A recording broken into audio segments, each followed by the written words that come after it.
Hi, I'm Kathy Ficker-Terrell. Have you ever thought about where you want to live? Wondered about how things might be different? Thought about what you would keep the same?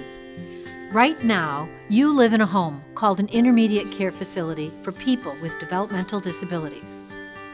To make things simple, we'll call it an ICF. In your current home, you have staff available every day to help you. You might like living in the ICF, but you may also wonder, where else could I live? Would I be safe and get the help I need if I moved somewhere else? We're here to help you to learn about options about where to live. You can decide to continue to live right where you live right now. You can decide you want to continue to receive ICF services, but look at other homes or other ICF providers.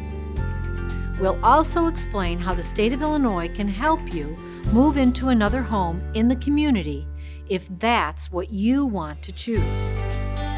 Let's say you need someone to help with laundry, or give you a ride to work, or you need help with taking your medicine. If you have that help now in the ICF, you can probably receive it in a new home that the state approves. For example, you might live at home with your family, in a group home, in a host family home, or maybe even your own apartment. In any of these places, you can get the supports that you need. But before you make a decision, there are a few steps you need to take. The first step is to learn about your options, your choices. If after this presentation you have questions, please talk with us. We can help you understand anything you're not sure about and then connect you with people who will help you.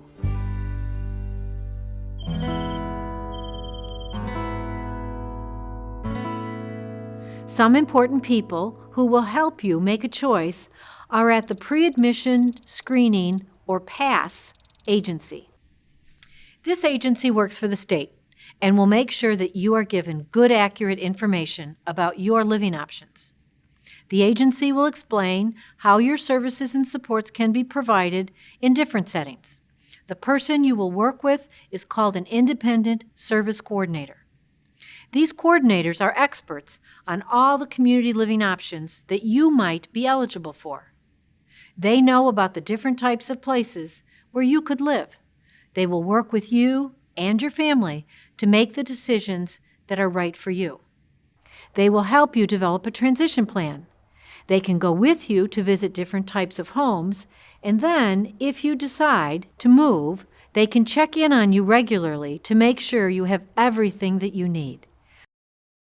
Remember, the job of the people at the PASS agency is to help you find the home that is best for you. They are there to help you stay safe, healthy, and as independent as possible.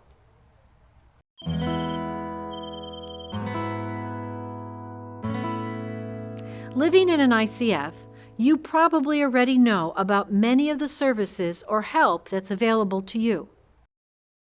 For example, you might get supports to help you keep in touch with your family. They might help you participate in hobbies and exercise, or help you do things that you enjoy. If you move into another home, your service coordinator will work to make sure that these services remain available to you. These services will help you stay safe and healthy, help you get things done at home, and some help you participate in your community, whether at a job or in other social situations.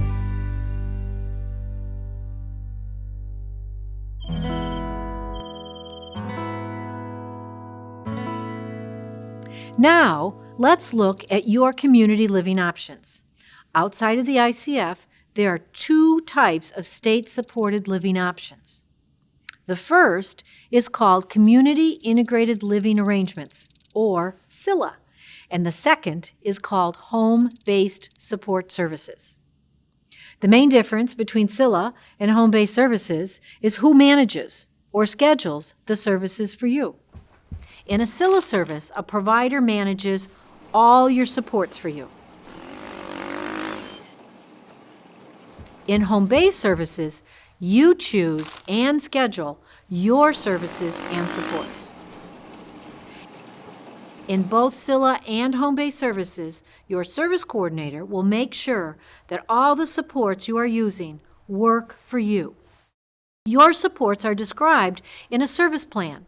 The service plan lays out your needs and preferences over a period of time, usually a year.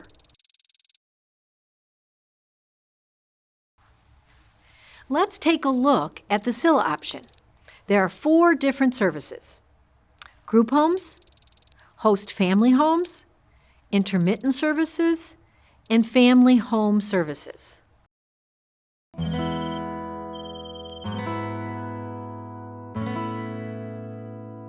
A group home is a place where you would live with other people who also get services from a state-approved Scylla provider agency. The provider agency owns or rents the home and is responsible for arranging all the supports described in your service plan. A group home typically has staff on site to help you 24 hours a day, 7 days a week.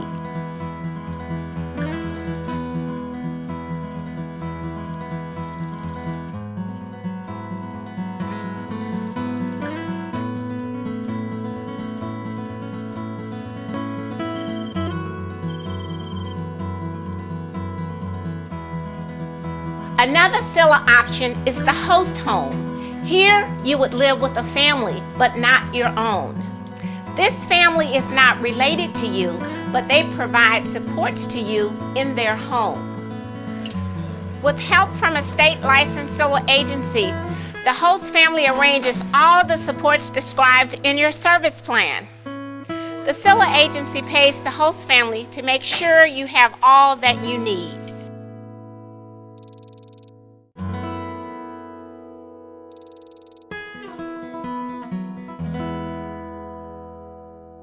The 2 Scylla options we've described so far, group home and host home, provide you with support 24 hours a day, 7 days a week, all day, every day. In the group home, this round-the-clock support comes from the staff of a licensed Scylla agency.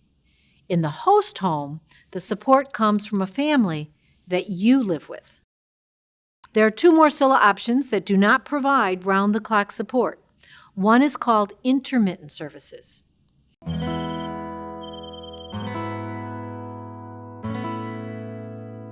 When you choose intermittent services, you're choosing not to have a 24-hour paid support person at your home with you. You make your own decisions about many things, like when to pay your bills or where you want to live. People who choose intermittent services live with other people they pick, but they can also choose to live alone. The Scylla agency working with you makes sure you are receiving the supports that you need.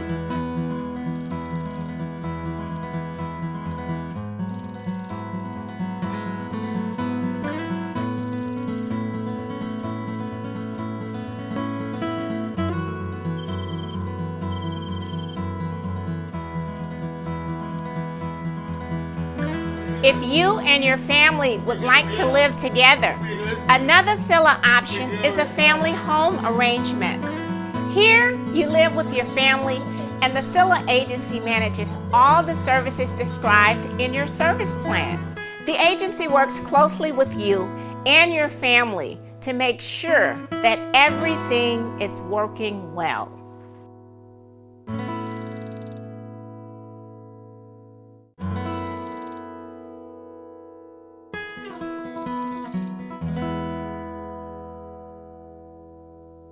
So what do all these Scylla services have in common?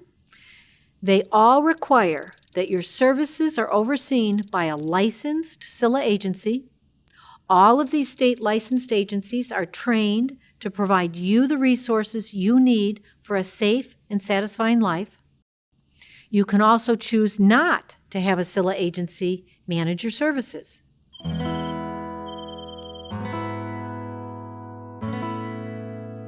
Some people moving out of ICFs would rather manage their services on their own or with the help of family and friends.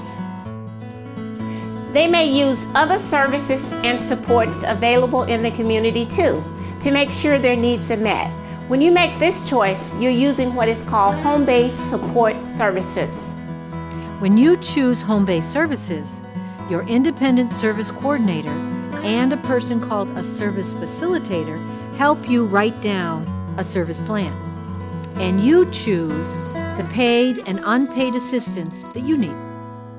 Just as in Scylla, your services and supports must fit within the budget provided by your home and community-based service waiver. You can choose an agency to provide your services, or you can hire and train each service provider individually. If you hire your own help, you will be assigned a person called a fiscal intermediary who will pay your staff for you. We've now covered all the ways you can receive services in the community with supports from the Home and Community-Based Waiver Program. Whether you want to stay where you are or you want to live in a different home, we want you to be safe and happy, to learn about and explore the many wonderful things that life has to offer. If you think that living in the community is right for you, we can help by answering your questions. Thank you.